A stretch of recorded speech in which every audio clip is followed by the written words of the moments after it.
you're meeting my son's friend's parents, and they're like, "What's your band called?" Or you're at a gas station, somebody's like, "Oh, you're in a band. What's your band called?" Because there's never a situation where you're like, "Between the Buried and Me," and they're like, "Oh, okay, cool." It's always Yeah, what? What? Always. But it's always been like that. I don't know. I mean, it could be a lot worse. I think for sure, there's, for sure. I don't know. But at the same time, I still think it's an interesting band name. I think there's like, No, for sure. if Yeah. you can like, there's like different ways to kind of analyze the meaning of it, and we're kind of a different. We kind of go to the beat of our own drum anyway. So.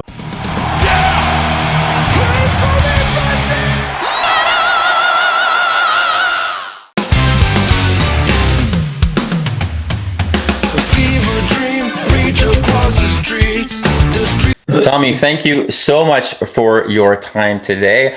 It's an exciting time. You finally get to release all this music you've been working on for some time.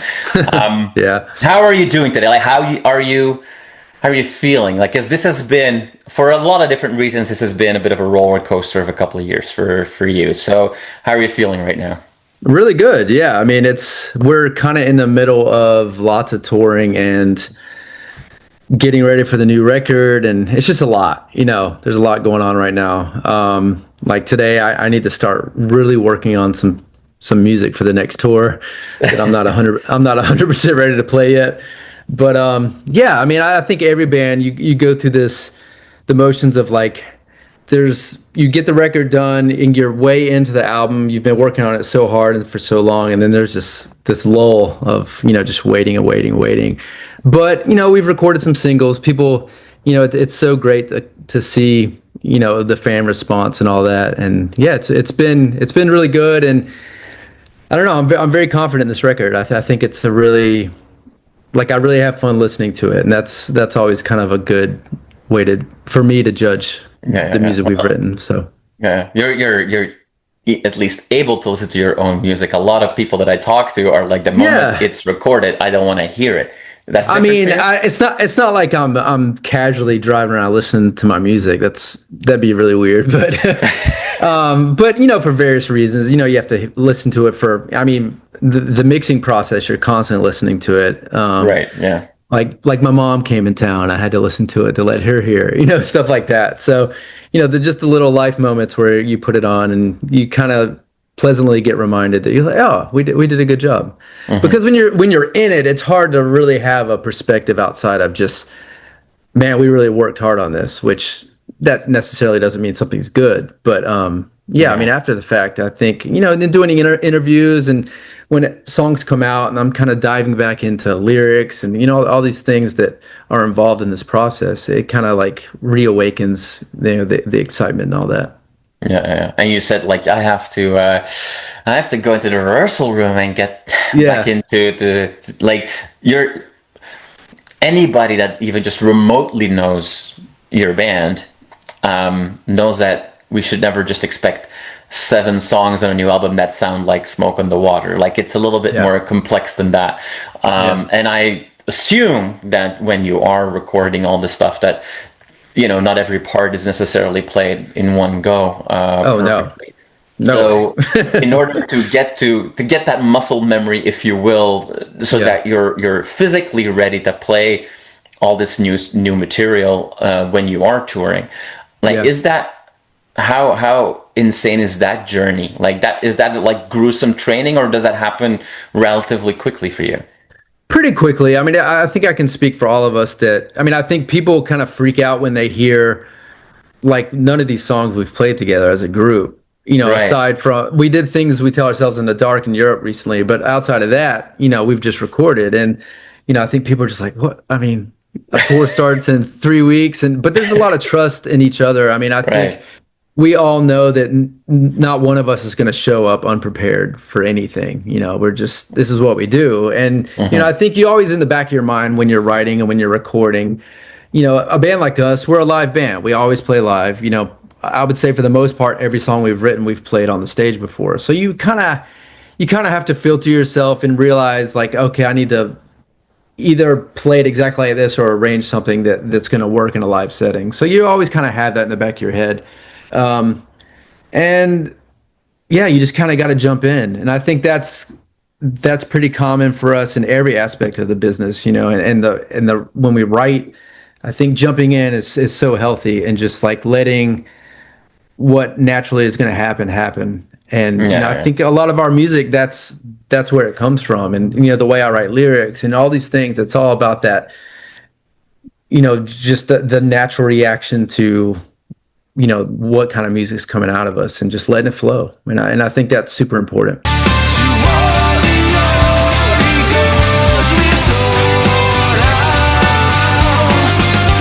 You say you talk about like writing lyrics as well in this song, and the things we tell ourselves in the dark. You've played it live already. Doesn't sound like an easy song to play, because a lot happens in that one song. Maybe just a couple of, before we go into lyrics, maybe just a quick. This was a single. Obviously, it kicks off the album as well. Obviously, had a chance to listen to the full album already. Gives a bit of a. I mean, it's a bit of a curveball opener in a way, because there's some other elements out of the core sound of the band, maybe, that get a lot of time in the spotlight and make it a very fun ride. It did result in a song that, for me, sometimes any band that has the word prog in the label that is slapped on them can sometimes have a hard time with, is in all the craziness, the song can sometimes lose itself or get lost. I don't know what the right way of saying that is. And this song in particular, there's plenty of moments that kind of pull us back, if you will. So it's both crazy and adventurous, but it's also really catchy for a prog song in a way. And it's a song that's easy to remember, which is not always the case for prog, insert any subgenre. Is that something you think about, especially when you're selecting what should be singles and stuff like that? Well, yeah, I mean, that was one of the things we talked about, was just the chorus is catchy. It's got a lot of very singable, kind of memorable, kind of easy to follow moments. But for us, the curveball aspect of it, we liked the album opening kind of differently. And as a first song, we wanted to create chatter. Have naturally people are like, oh, the whole record's gonna sound like this. They're gonna be a funk band now or whatever. But and it's fun to see that stuff. I mean, I'd much rather that than just crickets or whatever. But yeah, I mean, it's cool to kind of see, because we knew the second single was going to be Absent, and we knew that would kind of comfort the fan base a little more. Oh, okay, there's things we love about this band. We'll still get punched in the face by this band. Yeah, exactly. But yeah, I mean, just I mean, when I sat down to work on the vocals of that track, it was one of those, I would say, rare in BTBAM history, having this crazy song, but it's structured very simply. I mean, there's a verse, there's a pre-chorus, there's a chorus, and it repeats. But even though it's melodically it repeats, it sounds kind of it gets a little crazier as it gets to that middle section. But as I was sitting there kind of trying to wrap my head around how I want to arrange vocals, it was a nice relief to be oh, this is kind of, I can organize this in a way that you can have a chorus, you can have a pre-chorus, a verse that's singable and all those things, and underneath there's a lot of chaos going. And there's a few moments on the record like that, and I think that's a really fun thing to do, to as a singer, almost lead the song in a way where it feels comfortable, but then as a listener, you listen to the background and you're like, holy shit, what's going on with the music's crazy, what's happening? And it's this weird juxtaposition of chaos and something normal happening at the same time, which we kind of thrive with that sort of thing. Yeah. Awesome. You mentioned real quick, just to kind of quickly derail us for a second here. You used the acronym BTBAM for the first time in this conversation. Yeah. Our name's too long. I'm not going to say it. It is a bit of a handful or a mouthful for sure. Yeah. Do you remember the first time back in the early days that you regretted naming the band Between a Bird and Me?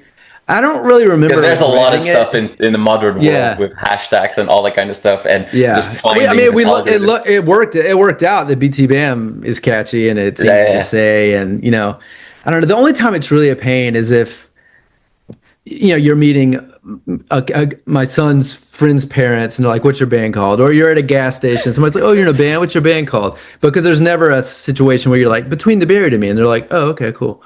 It's always what? But what? Always. But it's always been like that. I don't know. I mean, it could be a lot worse. I think For there's, sure, for sure. I don't know. But at the same time, I still think it's an interesting band name. I think there's like, No, for sure. if Yeah. you can like, there's like different ways to kind of analyze the meaning of it, and we're kind of a different. We kind of go to the beat of our own drum anyway, so it kind of all makes sense. There you go. All right. So But I'm sure there's people that won't they never gave us a chance because they're like, what? That's ridiculous. right, for sure. Well, I mean, it's not quite yet. We butter the breader with butter, you know. Uh, We played a show with him once. I was like, is that real? What? yeah, But they were you cool were guys. you were out BT bammed. Yeah, exactly. Anyways, um, about over analyzing, use it as a segue to get into like some of the concepts and the themes and the lyrics, because you've already stated in other conversations that this is not necessarily like the stereotypical concept Yeah. album, if you will, that there is a journey. There's some themes that we see from what I look at. It feels like it's definitely struggling with the self at times. Yeah. Ego could definitely be part of that as well. Is it too simplistic to describe the journey of the lyrical journey of this album as the I person holding up an uncomfortable mirror to themselves? Yeah. I mean, I think it's just, after I wrote it and really started kind of diving in, I can go into the process in a little bit, but yeah, like for me, once I kind of started diving into it, I was like, oh, this is kind of a metaphor of just the whole like process of our life, the human experience, and it's kind of wrapped up in this world I created. And in these moments, you have to shed things. The first song deals with ego, and I did that because to me that song felt very confident. It felt like if I imagine someone walking into this hotel just larger than life, better than everyone, and I kind of created these characters depending on how the song made me feel and where I thought it needed to go. But yeah, it's just it's all about the search for finding meaning and happiness and peace and all these like basic things that it's very human, and I think we all are trying to achieve.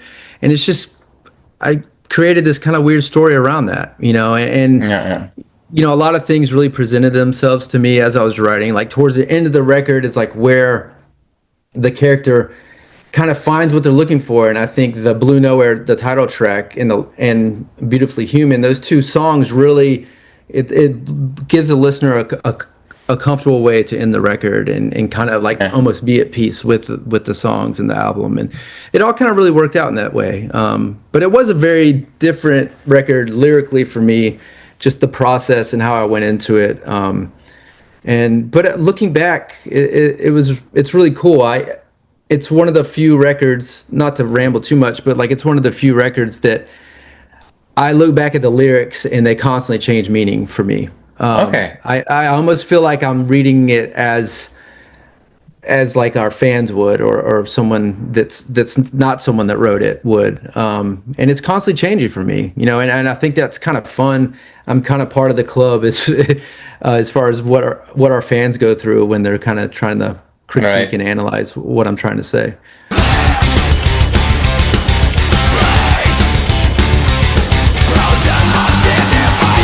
It's clear that a lot of this album is quite visceral, and there's some really strong emotions and some darker stuff. But then, as you say, like, by the end of the album, Beautifully Human, which is, I think, a song that will be a standout song for a lot of people listening to this album. It is different also like in the lyrical approach. Yeah, you just say like, at the end of the journey you find balance. Is it too strong to interpret that as, well, this hardship of a life is over and this person is dying now? I don't think so. I never looked at it as, at least when I was writing, I never thought of the ending as being like death. Like, for instance, Coma Ecliptic. I was like, oh, it's death. Yeah, actually, most of our records end in death. But Parallax every year. But yeah, for me, I really wanted to, what I was trying to really hone in on it in the last track is, I think in our life, there's these moments where there's where you're stuck in a space where you just feel 100% at peace, and you don't want the next day to come. You don't want anything to change. And I think as humans, that's we're always trying to get to that place, even though that's impossible. We're not wired that way. But like, I just wanted to kind of, there's been moments in my life where I've felt that way, and I just wanted to somehow write lyrics that kind of portrayed that in some way. And that's how I wanted to end the record, because that was kind of the goal of what the Blue Nowhere is finding that peace. And it's also the name of this made up place. Yeah, I think you could interpret it a lot of different ways, but that was the goal.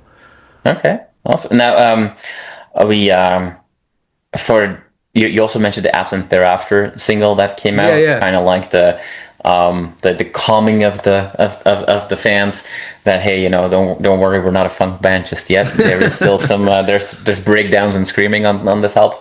Yeah. It is it's a cool song, and I love, like, I don't know if it's the right way to describe it, but it almost feels like a boogie woogie rock and roll song on Prog steroids. It's fun. It's a fun song. Right? Yeah.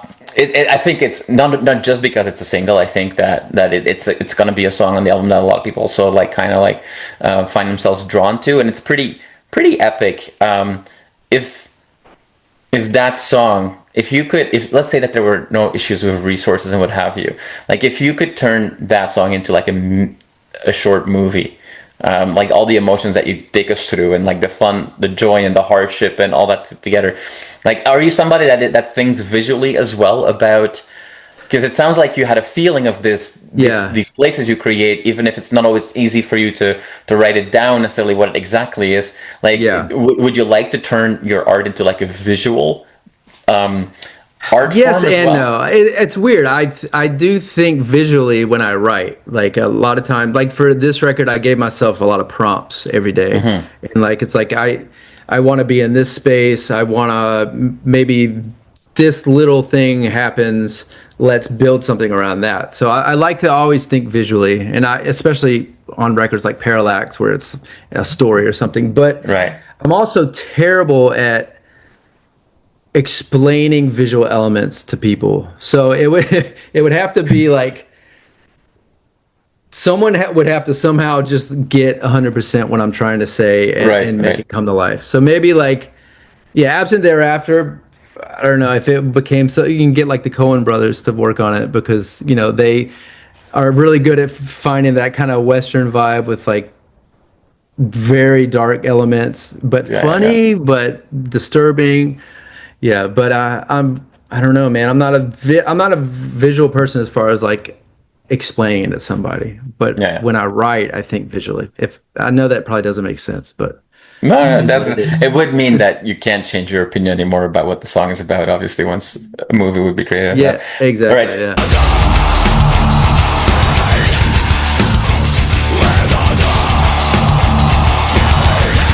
All right, so you are learning these songs to go on tour, which means that and you've already played Things We Tell Each Other. So yeah, there you go. So, assuming that you already know Things We Tell Ourselves in the Dark, that means that one more song is added to the set list, and you like to play a lot of songs. There's a lot of different songs. You don't stick to the same 10 songs you play on every tour. So, this cool tour is coming up. What can we expect from this tour?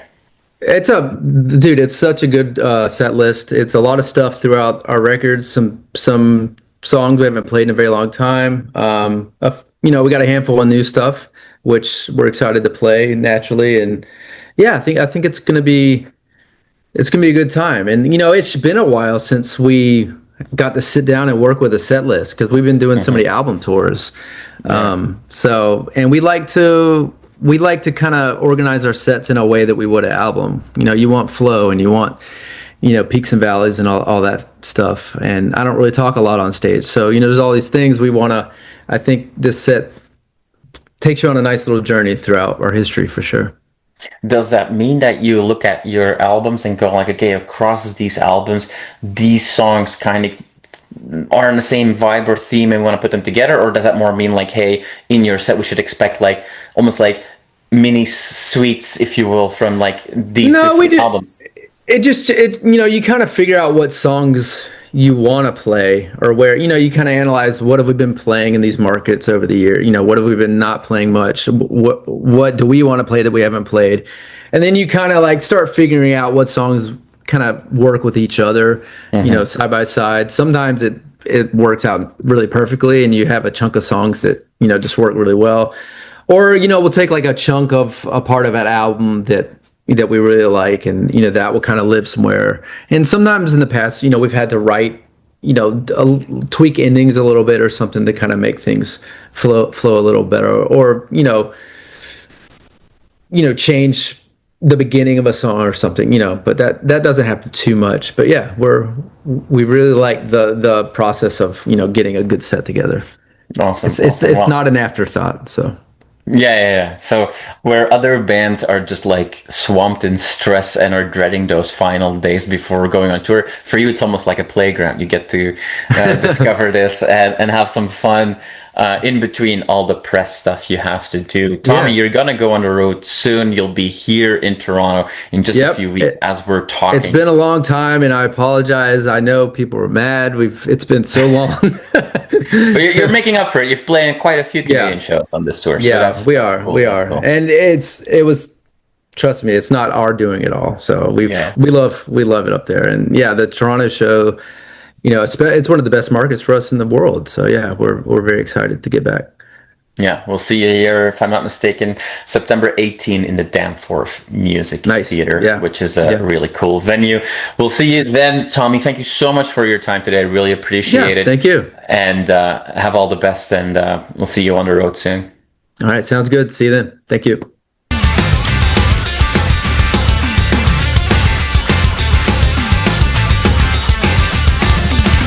You are awesome for watching this video. Click right here to see more content like it and subscribe to the channel.